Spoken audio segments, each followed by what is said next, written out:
อยู่ชายแดนมันแสนเดียวดายอำเภอด่านซ้ายไกลลิบสุดตามองไปข้างในใจเศร้าเห็นแต่ภูเขาขอบฟ้าเสียงนกกาปูร้องก้องไพรผมเผาหนวดเครายาวทึ้มรุงรังที่เกลือขึ้นหลังเม็นเลือใครไม่เคยอาบน้ำเดือนกว่าร้อนแดดหนาวฟ้าทนไว้เพื่อให้ชาติไทยงดงามด่านซ้ายชายแดนแม่เมืองนาดาน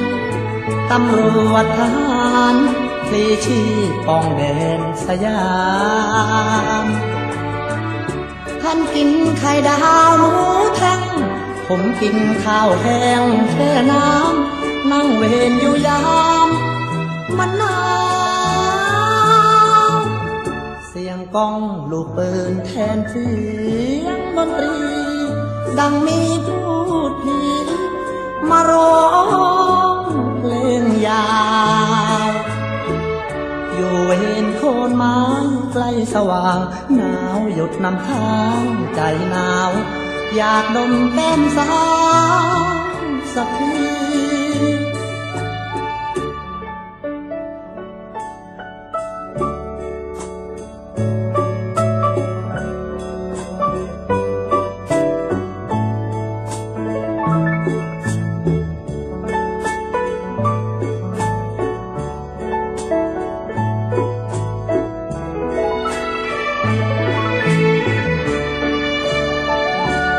ด่านซ้า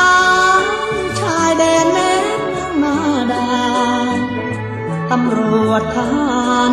พลีชีพป้องแดนสยามท่านกินไข่ดาวหมูแท่ง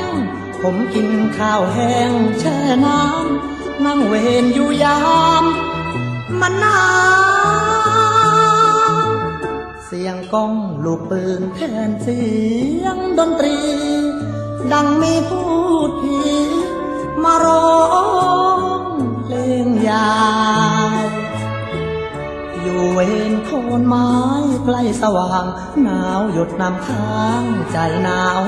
อยากดมแก้มสาวสักที